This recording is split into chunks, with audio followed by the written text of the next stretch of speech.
तो hello class 12th। उम्मीद करता हूँ आप सब अच्छे होंगे, अपनी लाइफ एंजॉय कर रहे होंगे। और क्लास 11th आपने पार कर ली होगी कैसे भी करके। क्लास 11th में जो आपने हिस्ट्री पढ़ी वो थोड़ी सी बोरिंग थी। और मैं भी जानता हूँ ये कि थोड़ी सी बोरिंग होगी, आपको थोड़ा सा पढ़ने में मज़ा नहीं आया होगा। लेकिन क्लास 11th जब आप पढ़ोगे, क्लास 12th जब आप पढ़ोगे तो आपकी ये सारी गलतफहमी दूर होने वाली है। ठीक है। और जो पहला चैप्टर आपका है क्लास 12th की हिस्ट्री में, जो आपकी पहली बुक है उसका नाम है ब्रिक्स, बीट्स एंड बोन्स। ठीक है। इसमें हम, जैसे आपने क्लास 11th में पहले चैप्टर में आपने राइटिंग एंड सिटी लाइफ थी, जिसमें आपने मेसोपोटामिया के बारे में पढ़ा था, वैसे ही आप यहाँ पे पढ़ने वाले हो हमारे अपने इंडियन एंशियंट सिविलाइजेशन, जिसका नाम है हड़प्पन सिविलाइजेशन और इंडस वैली सिविलाइजेशन। इनके बारे में आप पढ़ने वाले हो। ठीक है।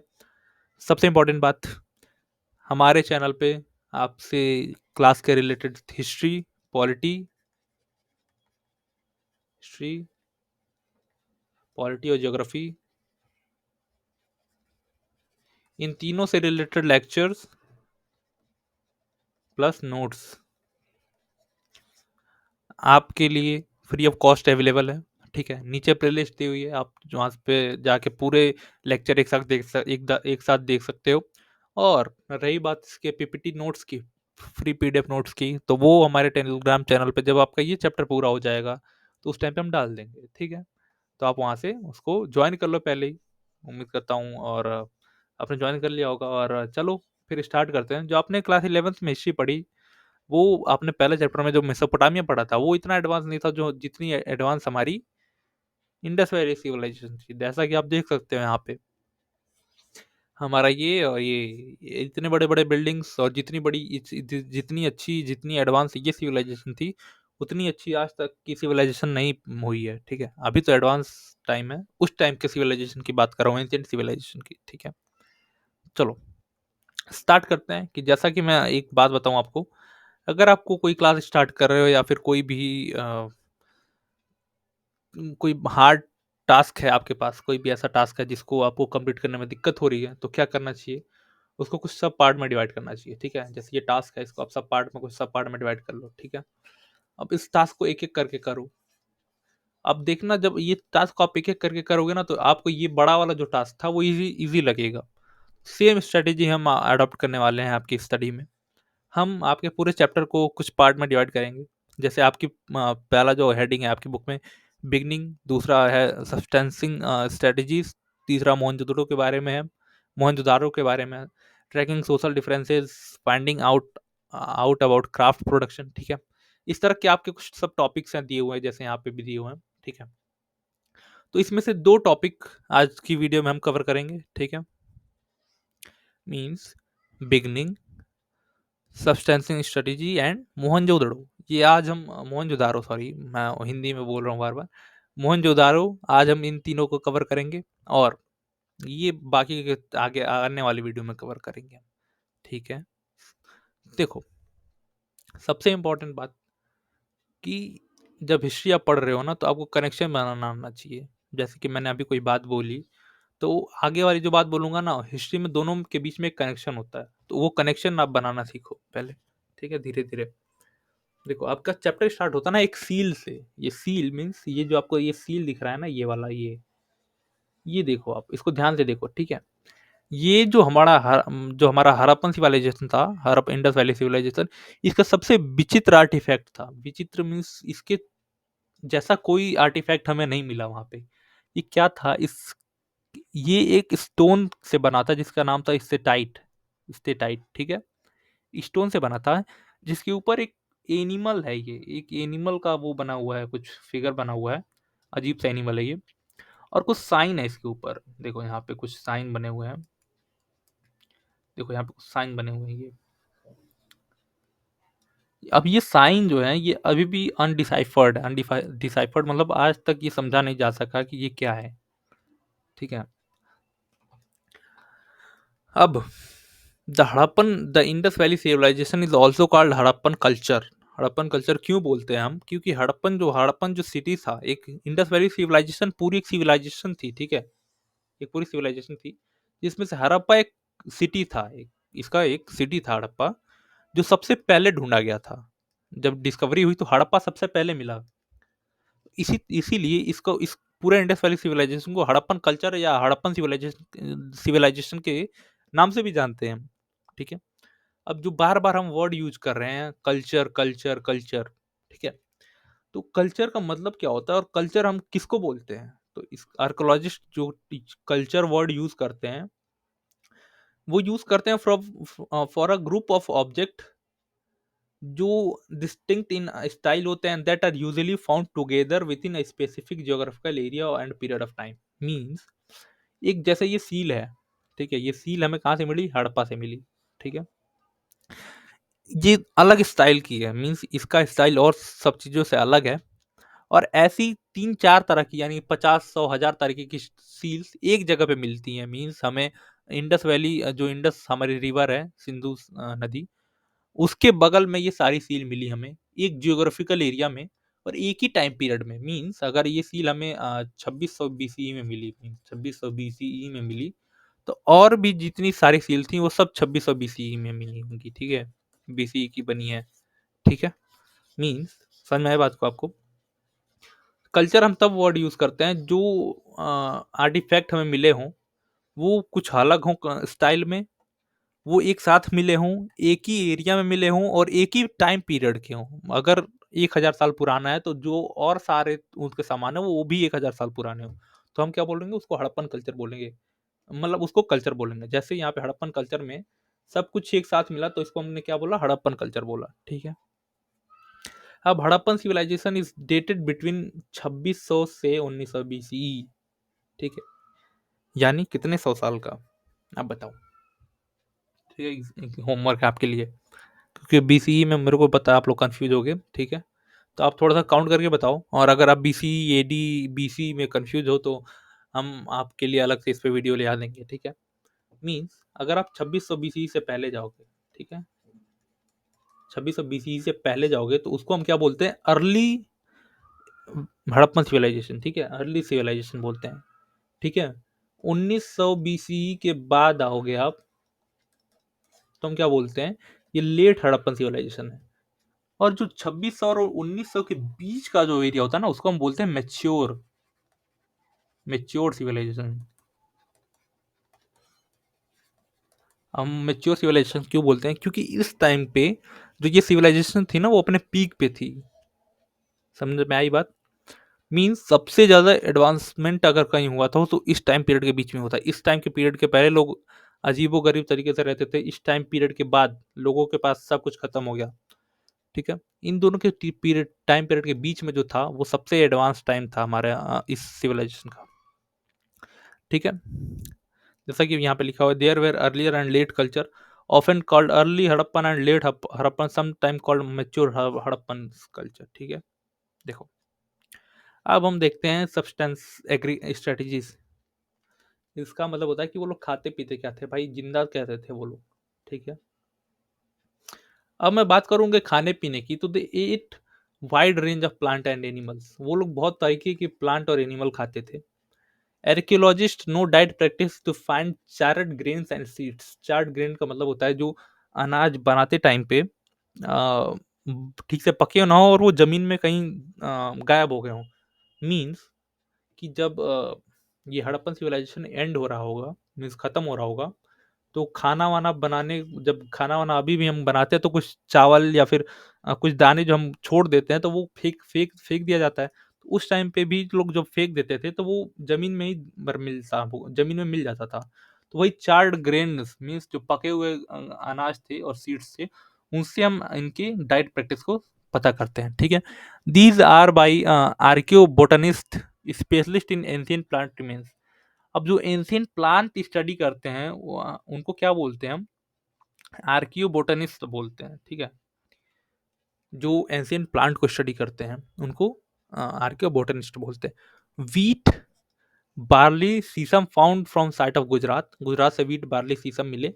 राइस जो था वो वहाँ पे लोग कम खाते थे। अब क्यों कम खाते थे इसका आप बताओगे? ठीक है, क्यों राइस यहाँ पे नहीं थी? ठीक है। Animal bones are all found in Harappan sites including those of cattle, sheeps and goat, buffaloes. ठीक है। एनिमल के भी हड्डियां वड्डियां कुछ मिली यहाँ इनके साइड से। जो कैटल्स थी, जो घरेलू जो जिनको हम पालते हैं, जैसे सिप हो गए, गोट हो गए, बुफैलो हो गए, ये सब भी उस टाइम पे थी। ठीक है। देखो, studies done by archaeozoologist indicate that these animal are domesticated. अब जो बोन्स को स्टडी करते हैं, जो एनिमल के बोन्स को, रिमेनिंग बोन्स को स्टडी करते हैं, उनको क्या बोलते हैं? आर्कियोजियोलॉजिस्ट बोलते हैं। और जो प्लांट को स्टडी करते हैं उनको आर्कियोबोटनिस्ट बोलते हैं। ठीक है, समझ में आई बात? अब जो जब इन लोगों ने स्टडी किया एनिमल्स के बोन्स को, तो इनको ये पता चला कि जो ये एनिमल पाए गए हैं, जैसे सिप, गोट, बुफेलो, वो डोमेस्टिकेटेड एनिमल्स थे। ठीक है, समझ में आई बात? देखो, अब एग्रीकल्चर टेक्नोलॉजी को हम देखते हैं कि एग्रीकल्चर करने के लिए इन लोगों के पास टेक्नोलॉजी क्या थी। ठीक है। Finding large number of granaries indicate surplus of agriculture, means हमें इनकी जो साइट है, हड़प्पन साइट, वहाँ से लार्ज नंबर ऑफ ग्रेनरीज मिली है। ग्रेनरीज मतलब गोदाम, जहाँ पे हम अनाज जब ज़्यादा हमारे पास हो जाता है तो हम जिसमें रखते हैं, वो बहुत ज़्यादा यहाँ पे मिली। तो ये क्या इंडिकेट करता है कि यहाँ पे बहुत ज़्यादा अनाज होता था, उसकी वजह से यहाँ पे बहुत ज़्यादा ग्रेनरीज, गोदाम बनाए गए थे कि जो अनाज बच जाए उनको हम यहाँ पे स्टोर कर सकें। ठीक है। पहली बात हमें पता चली ग्रेनरीज देख के कि यहाँ पे बहुत ज़्यादा अनाज होता है। दूसरी बात, representation of bull on seal and terracotta sculptures indicate bull was known.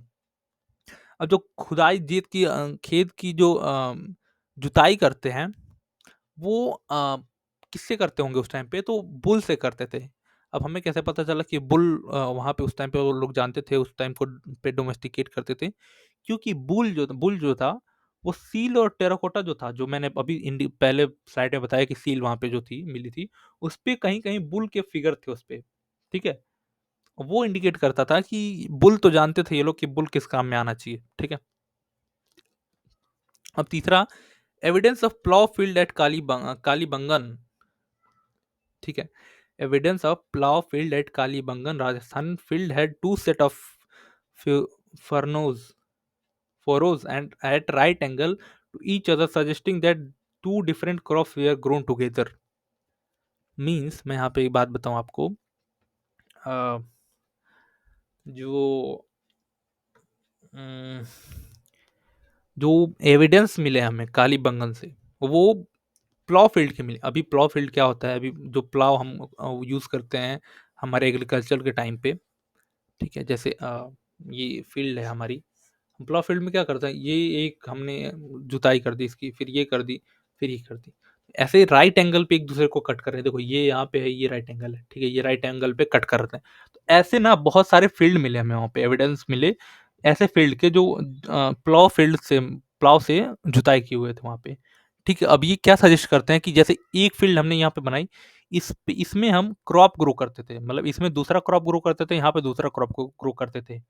Means एक ही टाइम पे हम, उन लोगों के पास इतनी टेक्नोलॉजी थी कि एक ही टाइम पे वो लोग 2 तरीके के क्रॉप डेवलप ग्रो करते थे एक ही जगह पे। ठीक है? अब चलो आगे देखते हैं हम।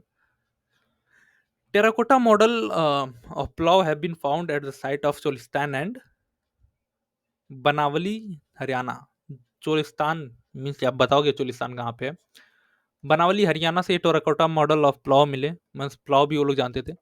अब देखो, जो पूरा एरिया है हमारा टेराकोटा, ये इंडस वैली सिविलाइजेशन का आप देख रहे हो, जैसा कि यहाँ पे ये पूरा सेमी एरिड एरिड एरिया में है। ठीक है, ये पूरा सेमी एरिड एरिया में है।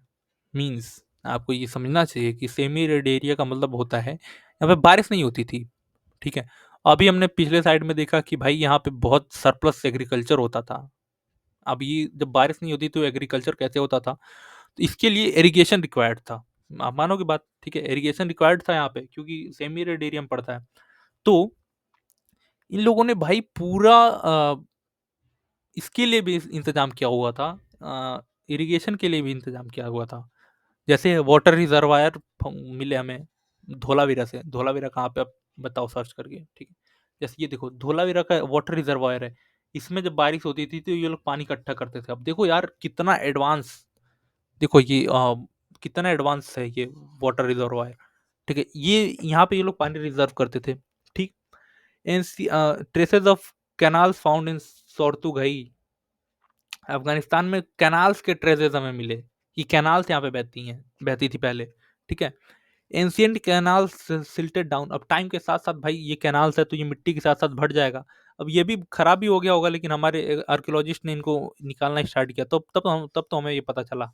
ठीक है, देखो कितना दिमाग था उन लोगों के पास। ठीक है, उस टाइम पे देखो, हमारा जो सबसे इम्पोर्टेंट, अब सबसे जो ऐसा फीचर जो हम बोल सकते हैं कि आउटस्टैंडिंग था उस टाइम के लिए, वो था अर्बन प्लानिंग। मींस एक सिटीज है इंडस वैली सिविलाइजेशन की, जैसे हड़प्पा था वैसे एक मोहनजोदारो करके सिटीज थी। ठीक है, ये एक प्लान्ड अर्बन सेंटर था, प्लान्ड था पहले से ही। जैसे आज के टाइम पे गवर्नमेंट प्लान करती है ना, कोई सिटी बसाती है तो पहले प्लान करती है।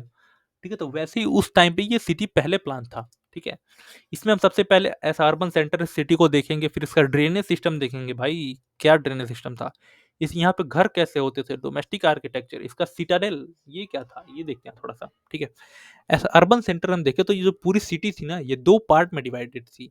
एक पार्ट को हम सिटाडेल बोलते हैं और एक पार्ट को लोअर टाउन बोलते हैं। ठीक है, सिटाडेल क्या था, एक स्मॉलर बट हायर वो था। जैसे कि मैं एग्जांपल बताऊं आपको, चलो एक यहाँ पे थोड़ा सा रफली डायग्राम बनाते हैं, फिर इसको देखते हैं हम।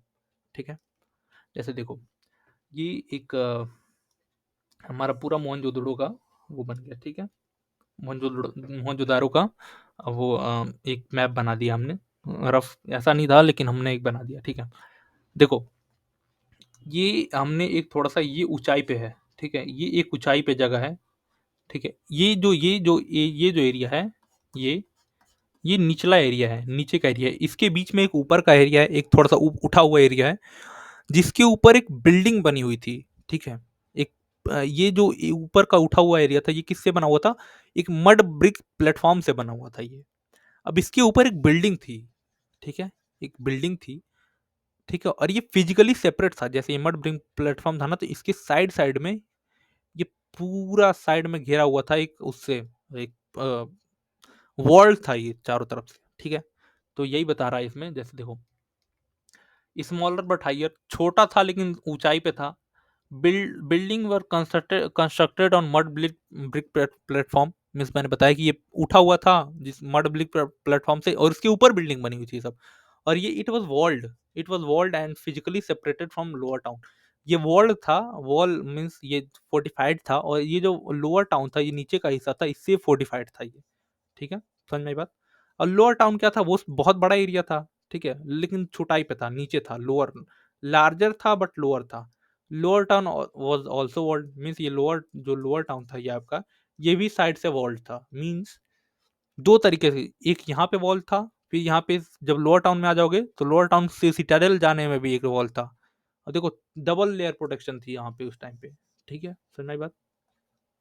हमने अर्बन, ऐसा अर्बन सेंटर देखा कि यहाँ पे क्या क्या वो था, कैसे ये एक सेंटर था, अर्बन सेंटर। ठीक है, हम ड्रेनेज सिस्टम देखते हैं हम यहाँ का। ठीक है, it seem wait it seem that settlement was planned first and then implemented accordingly. Means ऐसा, हम ड्रेनेज सिस्टम जब हम स्टडी करने जाते हैं तो हमें ऐसा लगता है कि ये सिटी जो है ना, वो सबसे पहले प्लान की गई थी, उसके बाद इम्प्लीमेंट की गई थी उसके हिसाब से। Other planning include bricks. जो ब्रिक्स हमने उस टाइम पे यूज हुए थे हमारे सिविलाइजेशन में, वो सन ड्राइड से या सूर्य की धूप से सूखे हुए थे, या फिर बेक्ड थे, पकाए हुए थे। और जो ब्रिक्स है ना, वो स्टैंडर्डाइज्ड रेशियो में थे। जो हम आज यूज करते हैं ईंटें, उनका कुछ रेशियो होता है कि हाइट कितनी होनी चाहिए, वेट कितना होना चाहिए, इसका लेंथ ब्रेथ कितना होना चाहिए। तो उस टाइम पे ना वो रेशियो वो लोग यूज करते थे। जो उसका लेंथ था वो उसके 4 गुना था हाइट के, जो ब्रेथ था उसके 2 गुना था हाइट के। सोचो आप, उस टाइम पे इतनी मैथमेटिक्स जो आज हम पढ़ते हैं, उस टाइम पे इतने मैथ में एडवांस है लोग। ठीक है, उसका ड्रेनेज सिस्टम देखते हैं हम।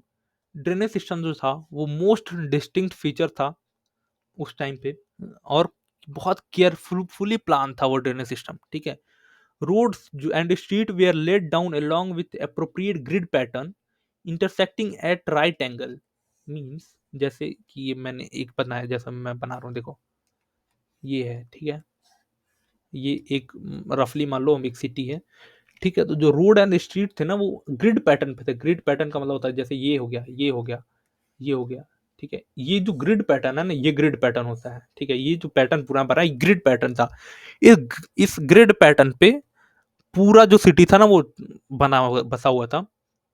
और जो सिटी वो जो थे जो स्ट्रीट थे और वो एक दूसरे को ना 90 डिग्री पे ही कट करते थे। आज की तरह नहीं कि घर भी कहीं बना लिया, रोड कहीं निकल रहा है, रोड बनाने के लिए जगह नहीं है। बिल्कुल ग्रिड पैटर्न में था और रोड जो थे ना एक दूसरे को 90 डिग्री पे बाइसेक्ट करते थे। समझ में आई बात? मेन चैनल और drain packed by loose bricks that could be removed for cleaning. उस टाइम पे लोगों को इतना दिमाग था, ठीक है, कि जो मेन चैनल है, जैसे हमारे घर का जो मेन चैनल है, घर के जो बगल से जो नाली नाली निकलती है वो तो एक हो गई। वो जो नाली जिस चैनल में जाके मिलती है ना, जो बड़ा चैनल होता है, उसको उन लोगों ने लूज ब्रिक्स से पैक किया होता, ताकि जब उनको साफ करना हो ना तो ब्रिक्स हट सके आराम से। ठीक है, समझ में आई बात? देखो कितने दिमाग था उन लोगों के पास। इन स्मॉलर सेटलमेंट जैसे लोथल, जो उस टाइम पे छोटा शहर था, वहाँ पे बहुत छोटा शहर था, वहाँ पे जो था ना वो जो हाउस थे वो मड से यानी कीचड़ से बनते थे, लेकिन उनका ड्रेनेज जो था ना वो ब्रिक से बना हुआ था। सोचो अब उन लोगों के पास सफाई का कितना वो था, कि जो घर है वो भले हमारा उससे बने, मड से बने, लेकिन जो हमारा ड्रेनेज पैटर्न है ना वो ब्रिक से बनना चाहिए। ठीक है। It seemed that streets with drain were laid out first and then house were built along them. ये सारे पैटर्न देख के हमें ऐसा लगता है ना कि जो स्ट्रीट और जो ड्रेन था ना वो पहले बनाया गया था, उसके बाद उनके किनारे किनारे घर बनाए गए थे। ठीक है, आज क्या होता है, आज हम पहले घर बना लेते हैं, फिर उसके साइड से रोड निकलता है और फिर नाली निकलती है। उस टाइम पे क्या हुआ था, उस टाइम पे लोग क्या करते थे, पहले रोड और नाली बनाते थे, फिर उसके साइड साइड घर बनाते थे। तो जो इतनी केयरफुल प्लानिंग थी उस टाइम पे, जो आज हम करते हैं वो हमें तो अब इस उस टाइम पे लोगों से सीखना चाहिए आज भाई। ठीक है। अब डोमेस्टिक आर्किटेक्चर देखते हैं हम। उनका जो घर था वो कैसा था, ठीक है।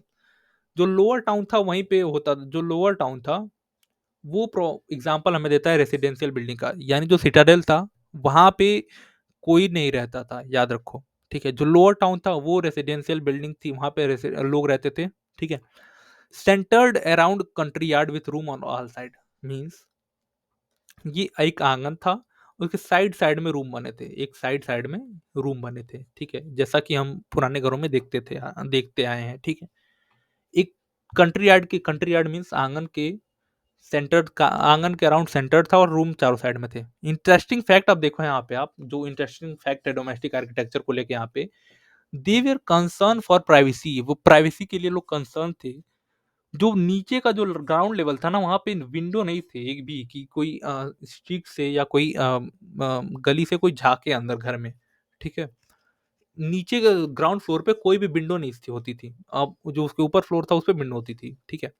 Main entrance does not give a direct view of interior और कंट्री यार्ड। जो मेन एंट्रेंस आप जा रहे हो ना, मेन एंट्रेंस से आपको डायरेक्ट कोर्ट यार्ड या आंगन का या फिर किसी रूम का वो नहीं दिखेगा, आपको व्यू नहीं आएगा। इतने लोग वो लोग कंसर्न थे, ऐसा घर बनाते थे। Every house had its bathroom paved with bricks connected with drain.